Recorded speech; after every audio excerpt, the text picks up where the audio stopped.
Metaphysics, is the industry leader in developing AI technologies and machine learning research to create immersive photorealistic content.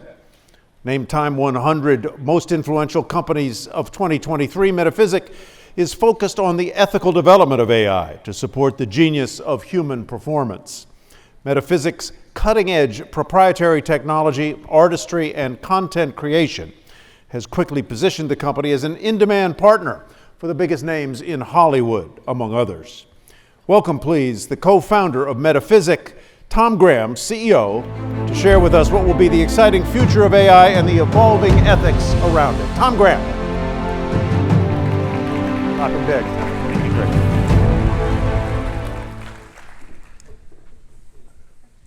Hello, everyone.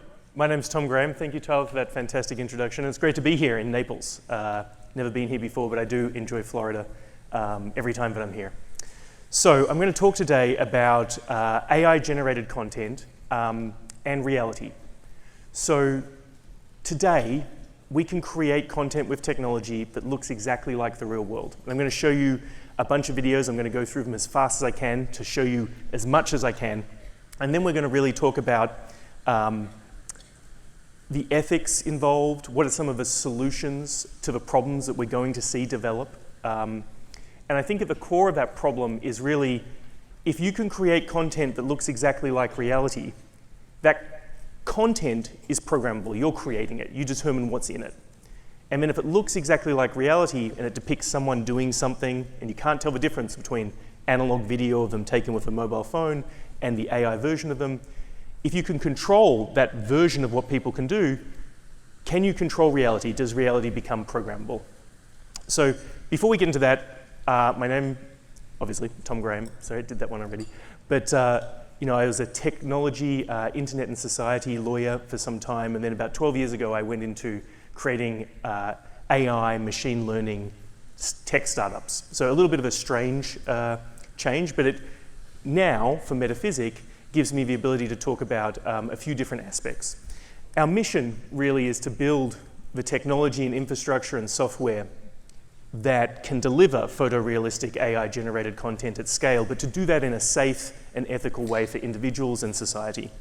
And I think at the core of that is empowering individuals to own and control their own data, because as you'll see, it's that data that is required to deliver AI-generated content. You need data from the real world, pictures of our face, recordings of our voice, to train the AI models, to allow the AI models to create content.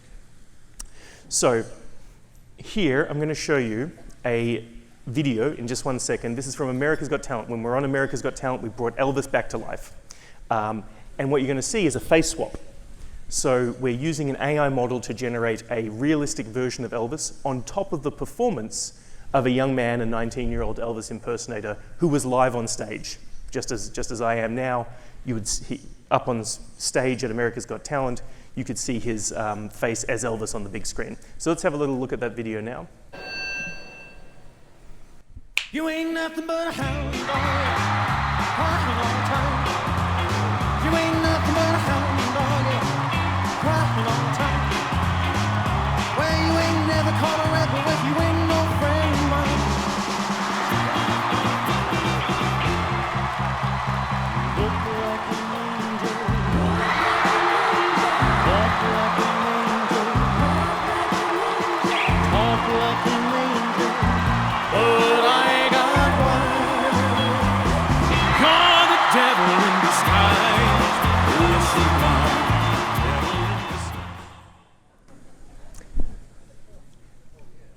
It was a lot of fun. We came fourth on America's Got Talent 2 seasons ago, which was a big departure from all of the things that I normally do, and my mother was incredibly proud. You saw also there Simon Cowell. So you saw the people in real life and then the AI version on top, and you can't really tell the difference in a kind of context where that is just presented to you fresh. That's the quality of AI-generated content that is coming out of models today. So I think that I want you to hold a couple of ideas in your mind as we go through some more of these videos. And one of them is that this photorealistic content, if you see it on a screen, and it looks exactly like reality. It doesn't look like dodgy CGI or a cartoon or an animation or a caricature. If it looks exactly like the real world, then I believe that in our minds, it lives just like reality lives, right? So you see it today, and it looks like reality, and then you sleep for a couple of nights, in a month you think about it, and it's hard to distinguish whether that was real or not. You might know that it wasn't real, but our minds process it like reality. And I think that when we process things like reality, it unlocks new emotional reactions which are much more powerful than looking at cartoons or movies with CGI and VFX. The next idea is that I believe that 10 years from now, all of the content that you look at online, on mobile phones, at the movies, everything that is on a screen, even live sports, are going to be the AI-generated version of that. So that gives the people who create the content tremendous power to change and program and modify that content. So a lot of the pixels that we're looking at may be subject to that ability to be programmed. So I'm not sure, maybe a few of you have the new Apple Vision Pro, the VR headset from Apple. You've probably seen versions of this from Facebook, etc. Apple has just started scanning people's faces and creating AI avatars of themselves. So this goes to a point where it's, even if you're doing a FaceTime with your grandkids, with your friends, with your parents, whomever, you may be wearing those goggles, but there is an AI version of you that your counterparty is looking at. This is how they do the scanning. You know, you turn the thing around and the cameras point at your face and they scan and they gather data from your face. And you only need a couple of minutes of good quality video data to create an AI model of yourself, and we're going to have a look at that in a second. So here's a video coming up where it demonstrates how this kind of thing looks really pretty realistic and fantastic already, even running live real time through a call. So let's play this video. I don't know if people can see this, but this is incredible. The realism here is just incredible. Where am I? Where are you, Mark? Where are we? You're in Austin, right? No, I mean this place. We're shrouded by darkness with ultra realistic face, and it just feels like we're in the same room. So that's Mark Zuckerberg, and that face, both of those faces are fully AI-generated versions of those people. Apple, Facebook, Microsoft, everybody is building the technology to create photorealistic AI-generated content that is live in real time. Here, we're going to have a little bit of a look at voice. So if we play this video. Well, I'm going to challenge you and your team to do a bit of a first here. I mean, there's video of you right up on that screen. Show us something surprising you can... So there we go. This is, a live real-time model of Chris on top of me, running in real time. And next you'll tell me that it can... Oh, Lord. Can it do voice as well? We think it can. We're really pushing the limits of AI technology now. And I'm talking exactly as I've heard, as Thomas Graham is coming out as the one and only Frisensi. What I want you to realize about that voice that you're hearing is that's running live real time through a computer. And so my voice was coming out, and the AI model on the computer was changing into Chris Anderson's voice, and it was coming out kind of about half a second after I was speaking. And you heard it was a little bit lispy, right? There were a few things where it went a little bit wrong. That's a good indication of the limits of his models. That's because it's getting the feedback from the auditorium, and that sound is going through the microphone, and the model doesn't know what to do with it. But obviously that can be fixed, right? The models are so good at recreating voice and also face today. So now we're going to go to a live demo. I have the laptop here running, and if we bring up that feed, so you guys can all see me here. Laptop has models of my face embedded in this laptop, and it is taking the video feed from this camera right here and running it through the laptop, and we're going to put AI models on top of myself and an esteemed guest. So Randy, love for you to come to the stage.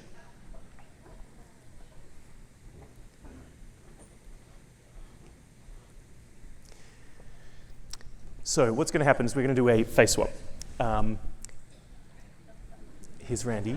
It hasn't happened yet. Here we go. Okay, so if we turn it on, so there's Randy as me. It's added. It's trying to interpolate between our different beards. There's not a lot of white beard in my data set, unfortunately, so it's struggling a little bit there. But I also have the model kind of running on my face. So if you guys see that, and Randy, you can put your hand in front of your face and kind of like wipe it on and off. So you see, it's the same model, and it's running on my face, and it's kind of perfect. You can see there's a little bit of a delay on those screens, but you can't tell the difference between kind of AI-generated me and real me through the screen. And Randy, you can tell the difference, right? Because you know it's not there, but you can see that it's doing its best to interpolate the difference in face shape and facial hair and everything in between. And so this type of face swapping, and you can do bodies, you can do environments, is becoming quite effective.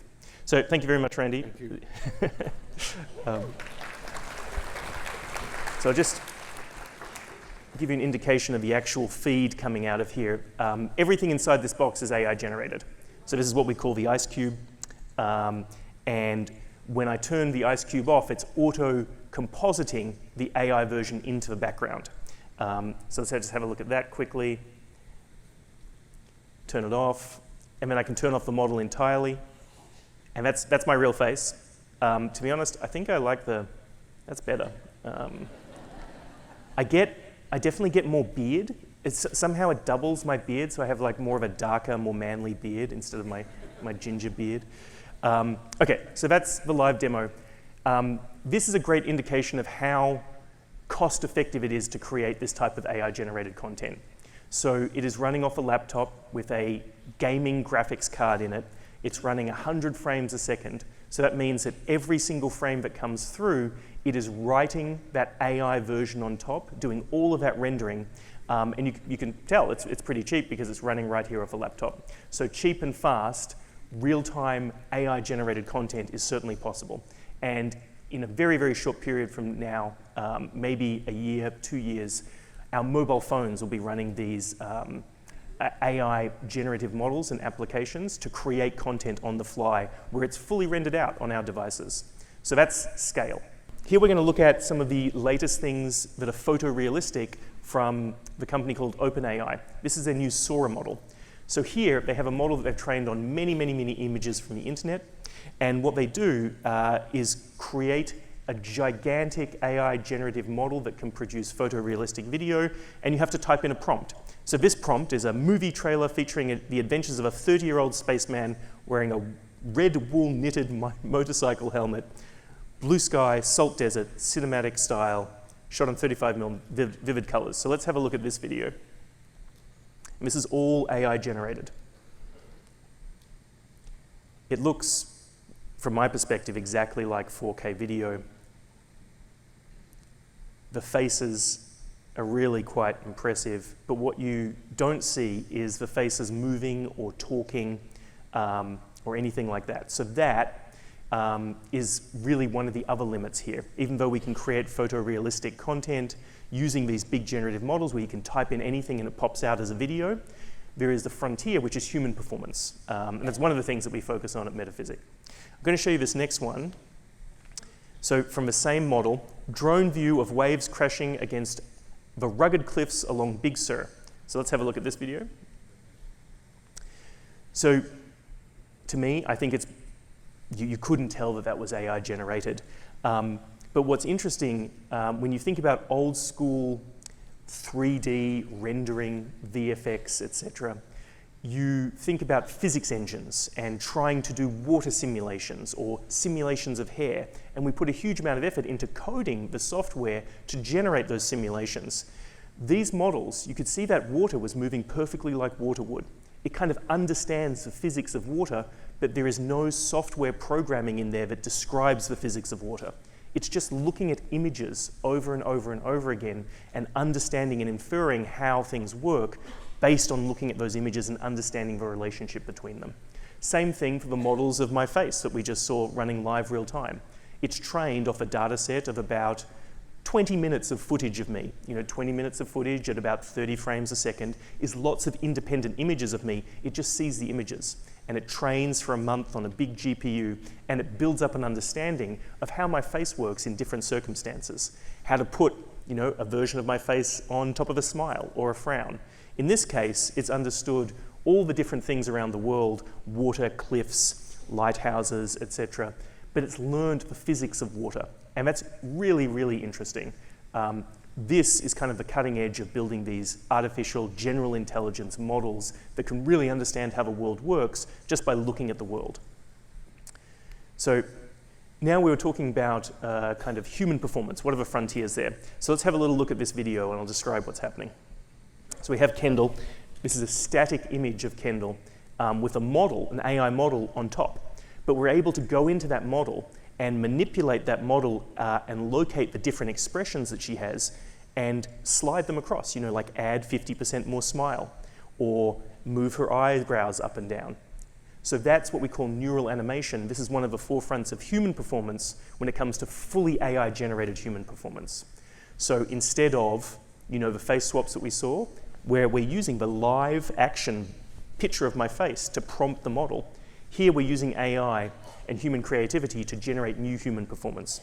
And so you can do things like this, which is about to pop up. Anyone can sing in any language. So let's have a look at this. Tanto llevar el peso del mundo hoy. Solo tengo tus manos. Viajaré por todo el mundo, lo sé. Sin ningún plan me voy. Despierta toda terminado. Ahora soy más fuerte y sabio. So what you're seeing there, it is the woman's vocal performance and her face performance that is carrying all the way through. But what we've done is take the AI embeddings, the model's understanding of how her face moves, and transfer it to Aloe Black's face. And he wrote this song, this Avicii song. And so now, his face is moving like he's speaking Spanish, but he can't speak Spanish, he certainly can't sing in Spanish. And then, on the vocal track, it's her voice all the way through, but we use a different AI model to change her voice into his voice. And that AI model is trained on about an hour and a half of him singing and him talking. And it's able to create something that sounds kind of really exactly like Aloe Black singing in Spanish.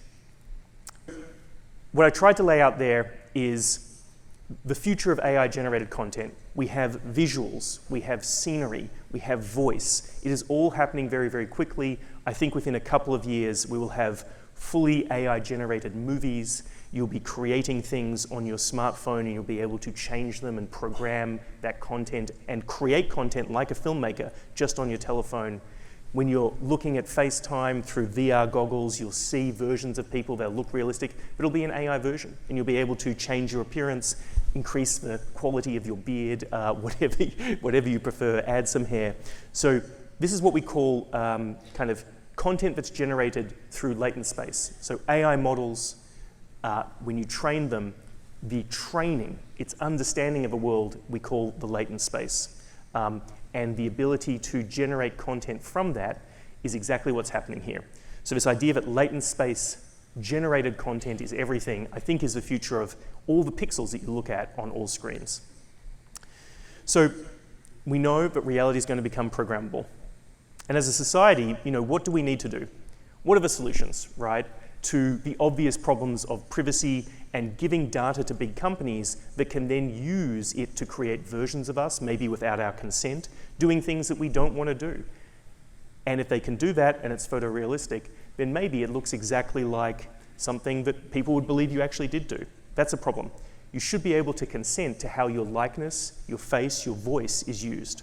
So I think that we need to empower individuals to own and control their data, because it's the real world data that is used to train these models. And if you own that data as property, your face, all the images, all the video from your face, your voice, then if somebody uses it without your consent, they have used your property without your consent. We have laws that cover that. But today, none of us have any rights or any intellectual property rights in how we look or how we sound. So there are many avenues through government, through regulation that are trying to address that. One thing that I'm trying to do personally from a legal activism point is to enable people to own and control their likeness, the AI version of it, through getting registered copyright in that. So I'm going to show you a video here, if we play this guy. Hi, my name's Tom Graham. Here's an example of a realistic AI version of myself. All of the AI models that are used to create both the visual and audio AI versions of myself have been generated for me, at my direction, by a company called Metaphysic. I'm the co-founder of Metaphysic, but I personally own this video, both the original version and the modified version that you're watching now, and I also own the input data that has been used to train the AI models that have been used to create the AI version of my image and my voice. So what we've got there is, it's me.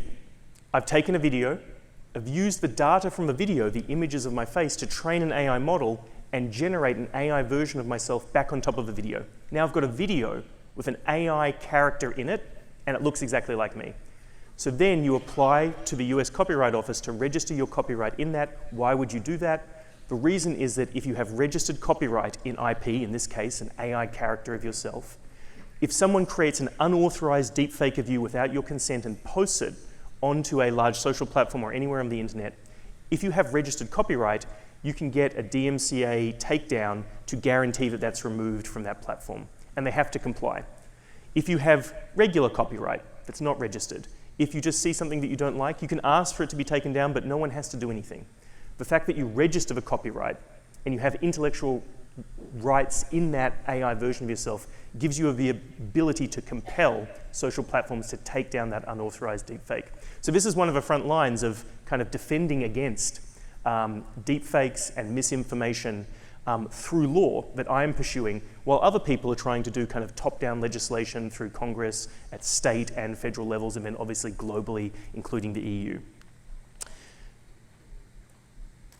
You know, I think that maybe to leave us here, the magnitude of this problem is all of the data that we collect from the real world, our face, our voice, our experiences, our perception of reality, it kind of encodes our history, right? It's how our kids are going to learn about what happened today, right, in our world. Our values, our shared identity, all of that is rolled up in our history. It's captured, encoded in the data. So we should own and control that data as individuals in the same way that we own and control our bodies and how we are portrayed and what we see today. We need to move into the digital AI content world with the same rights that we have today. So thank you very much.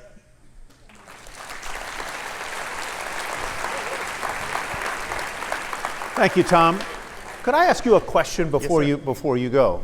I understand your point that there are copyright protections. If I register a copyright, my name, my image, my likeness, my voice, my face is mine, and I can be protected. But by the time I become aware of a deep fake, my career may be ruined, my marriage may be over, I may have done untold damage to other people, and then I have the redress through the copyright laws. But by then, it's fundamentally all over. Yes, this is one reason that we should all be fundamentally concerned and have this kind of like emotion of anxiety about what's happening with the ability of bad actors to create Yes. a version of us. So let's think about what we can do. The content is created and it's posted somewhere. If you see it, the best thing that you can do is have this registered copyright thing, and you can get a guaranteed 24-hour takedown of that content, and you can grab it from all the places. But again, I may not see it in 24 hours, and by 24 hours, it may be all over. And in that gap of misinformation, that's where the damage is done. That's where the harm is. It's going to be very, very difficult to use technology to detect deepfakes because they're so realistic. So I don't think that it's meaningful for big social platforms that are posting the content to be able to instantly tell, oh, that's definitely a deepfake, and not post it at all. So we're going to have to live in this world where you potentially can't believe what you see online, and you have to be skeptical. The first line is skepticism, I think. We're all going to have to adapt to that because the best thing that we can do is kind of police our own thing and get it taken down within 24 hours. So one other thing quickly before we move on. You mentioned, I think, early in your presentation that in a certain number of years, 80% of the content I consume online, including live sports, will be AI generated. How are they going to generate live sports? And And how will live sports then, the outcomes of live sports, not be manipulated? This is fascinating. So imagine that there's a live sports game, an NBA game, and if you think about the NBA, you've all got a vision of exactly what it looks like through the camera. You're watching that, it's happening live real time. You take all of the camera feeds from it happening in the real world and you move it through, maybe it's the NBA's AI generative models that understand basketball, and the output, the AI generated output, is exactly the same as what you see through the cameras. But now, all of the players are AI generated, the crowds, everything. And the reason that that's going to happen, it's going to look exactly the same, is that because the TV broadcasters can then program that content to change the advertising on all of the billboards, on all of the players, for an audience of just one. So if I'm streaming that on my computer, all of the players are going to have kind of like logos on their jersey that are advertising directly to me. Or you could change. Why didn't I think that it was going to be money driven here Yes, and that's- advertising driven? What was I thinking? So, it doesn't, we can watch sport today, it's a great product, right? It works really well, but it could work better. And, when you think about advertising driving things, it's kind of obvious that people are going to do that. Fantastic. Thank you Thank so you much, very Tom. much. Appreciate it. Thank you.